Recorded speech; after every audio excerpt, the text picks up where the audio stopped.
Advocate Manmohan चौनकर जी का CN news में बहुत बहुत स्वागत है। सर, ये जानना चाहेंगे कि 5 साल आपने यहाँ पर कॉरपोरेटर की तरह काम किया, लेकिन महिला वार्ड होने के बाद में यहाँ से अब किस तरीके से आप कार्य कर रहे हैं, लोगों तक किस तरीके से पहुँच रहे हैं?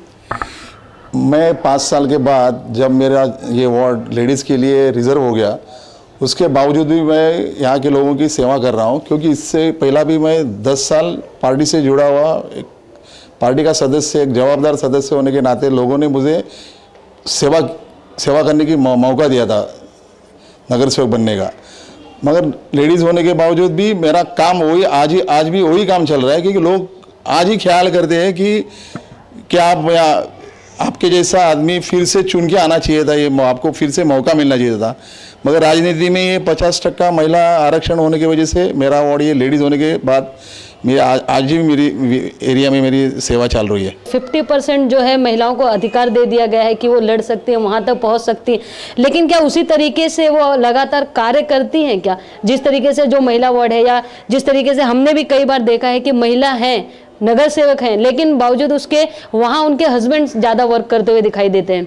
लेडीज़ जब कॉर्पोरेटर बन जाती है तो उनको पहला कोई सोशल काम करने का कोई अनुभव नहीं होता है। उसका जो हस्बैंड कॉर्पोरेटर रहता है, उसके जगह पे वो उसकी वाइफ, उसकी औरत खड़ी रहती है, लोग उनको चुन के देती है। मगर उन जो अनुभव होना चाहिए तो अनुभव खुद पाती नहीं है, मगर उसका हस्बैंड ही ज़्यादा करके उसका हस्बैंड ही वो एरिया में उसका काम करते हैं। ये बहुत गलत है, क्योंकि अगर लेडीज़ है तो सब पार्टी ने अभी यही सोचना चाहिए कि पार्टी वर्कर को उन्होंने खड़ा करना चाहिए। इसका मतलब ये नहीं कि हस्बैंड वाइफ ऐसा चलते रहेगा। जी सर, मुंबई की या हम महाराष्ट्र की पूरी बात करें, बेरोजगार लगातार बढ़ता जा रहा है, कहीं ना कहीं क्राइम जो बढ़ रही है मुंबई जैसे शहर में, इसका कारण ये नहीं है?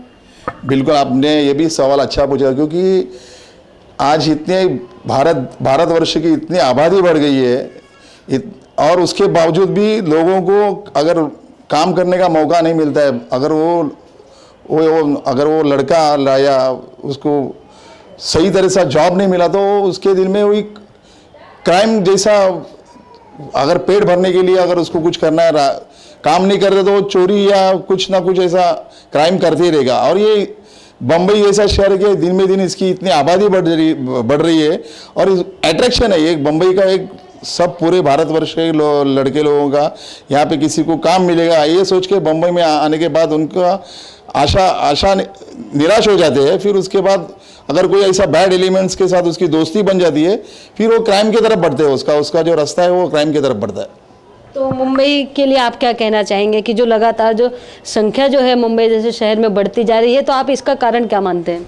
बिल्कुल, ये भी आपने सवाल अच्छा पूछा, क्योंकि तो ये राजकीय जो सब पार्टी के लोगों ने ये सोचना चाहिए कि ये बम्बई शहर की आबादी कहाँ तक ये आबादी कंट्रोल करना चाहिए, क्योंकि पानी की समस्या है, ड्रेनेज की समस्या है, ट्रेन की आबादी की समस्या है। ये समस्या हल करने के लिए कुछ ना कुछ रास्ता निकालना बिल्कुल ज़रूरी है, क्योंकि अब बड़े शहर में पूरे वर्ल्ड में बम्बई की आबादी इतनी बड़ी है कि वर्ल्ड के लोग भी ताज्जुब होते कि इतनी आबादी कैसी बम्बई शहर सहन पाती है। तो क्या कहना चाहेंगे कि किस तरीके से इसके ऊपर वर्क करना चाहिए?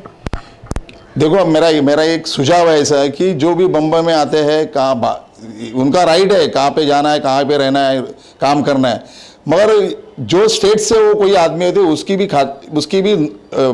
उसकी भी एंट्री होनी चाहिए। जो भी आता है जैसा पासपोर्ट जैसा ऐसा कोई ना कोई एक तरीका ढूंढना चाहिए। सब राज्यों का, सभी राज्यों ने यही इसमें नियंत्रण होना चाहिए कि ये कितने साल के लिए आप बम्बई में क्या काम करने के लिए आइए, कौन सा आप धंधा करने वाले हैं, कौन सी नौकरी आप पाने वाले हैं, मिल गई क्या नौकरी आपको, ये सब सोच के कंट्रोल होना चाहिए कि कुछ ना कुछ इसके ऊपर रास्ता निकलना। जैसा आज आप आधार कार्ड मिल गवर्नमेंट ने शुरू किए है, पासपोर्ट जैसे ये यंत्रणा है, इसके ऊपर भी जो भी आता है बाहर, कोई आदमी आता है, उसका हक है, मगर वो हक होने के बावजूद भी उसने ठीक तरह से रहना चाहिए। कहाँ पे भी वो फुटपाथ पे रहते हैं, कोई भी धंधा करते हैं, गंदगी करते हैं, इससे समस्या दिन में दिन बढ़ती जा रही है, ऐसा मेरा ख्याल है। जी बिल्कुल। सर आपसे जानेंगे, क्या आपने कभी अनुभव किया है बाहर जब कहीं आप जाते हैं तो देखते हैं कि लोग जो बाहर से आते हैं तो उनका जो कंट्रोल है वहाँ की सरकार या वहाँ का जो प्रशासन होता है वो रखता है कि मुंबई जैसे शहर में ये सब चीज़ों पर ध्यान नहीं दिया जा रहा है? बिल्कुल, मैं ये भी सवाल आपने अच्छा पूछा, क्योंकि मैं यूरोप कंट्रीज़ में घुमाऊँ और जहाँ तक मेरी जानकारी है कि जो भी कोई भी यूरोपियन कंट्री से दूसरे कंट्री में जाते हैं तो उसका एंट्री पास होता है, एंट्री पास जैसा परमिट लाइसेंस, जैसा हम लोग जैसा ट्रांजिट वीज़ा बोलते हैं, वैसा वहाँ पे नियंत्रण है। आज देखो वहाँ पे कोई भी यूरोपियन कंट्री में, एक तो वहाँ पे उधर उन्होंने फैमिली प्लानिंग या जैसा या बर्थ कंट्रोल के जैसा उन्होंने बहुत उसके ऊपर कंट्रोल रखा है, और ये भी इसके भी कंट्रोल है। आपको उधर ट्रांजिट वीज़ा या उधर जाने के बाद आपको अराइवल वीज़ा मिलते हैं।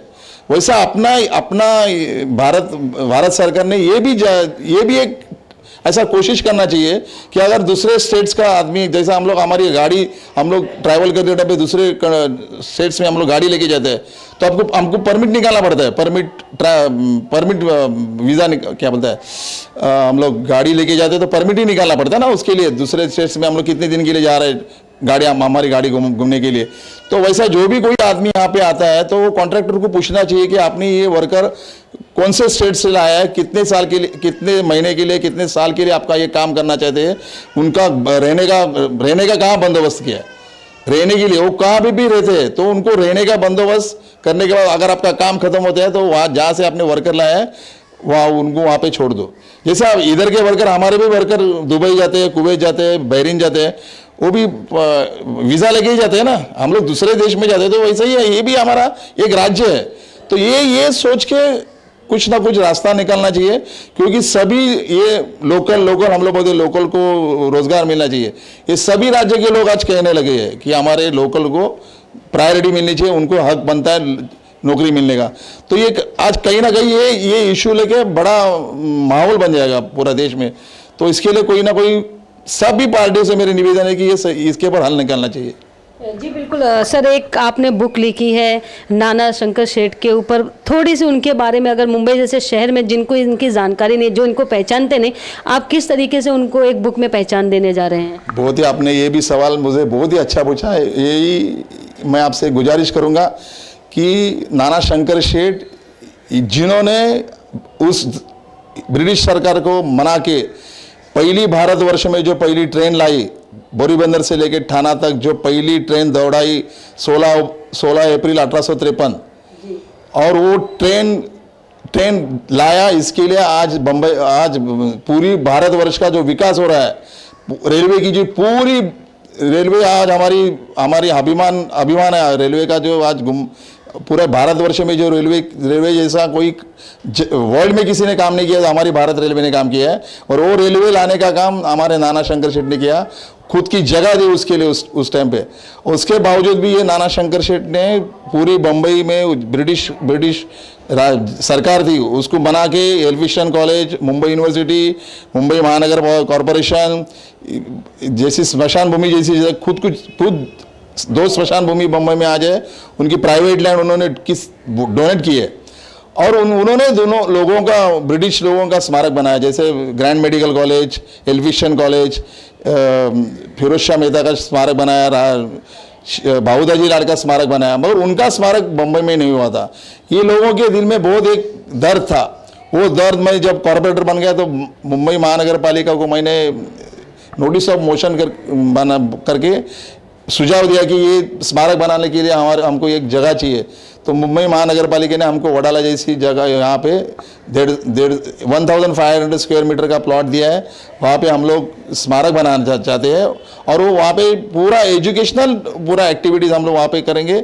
जैसे बम्बई के जो गरीब जनता है, गरीब लड़के लोग हैं, लड़की लोग हैं, गरीब महिला है, उनको अच्छा तरह से शिक्षा देना ये हमारा फ़र्ज़ बनता है, और उसकी वही हम लोग काम कर रहे हैं। और ये मैं सबसे अपील करूँगा कि ऐसे स्मारक को हम लोग सबका सहयोग करके हम लोग ये बड़ा स्मारक बनाएंगे जरूर। जी बिल्कुल, कारपोरेटर ना होने के बावजूद भी लोगों के बीच जाकर उनकी समस्याओं का समाधान निकालने के लिए हमेशा ही ये तैयार रहते हैं।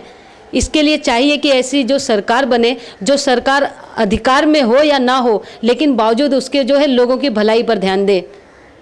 कैमरामैन कमलेश के साथ प्रेमलता मौर्य, CN न्यूज़ मुंबई।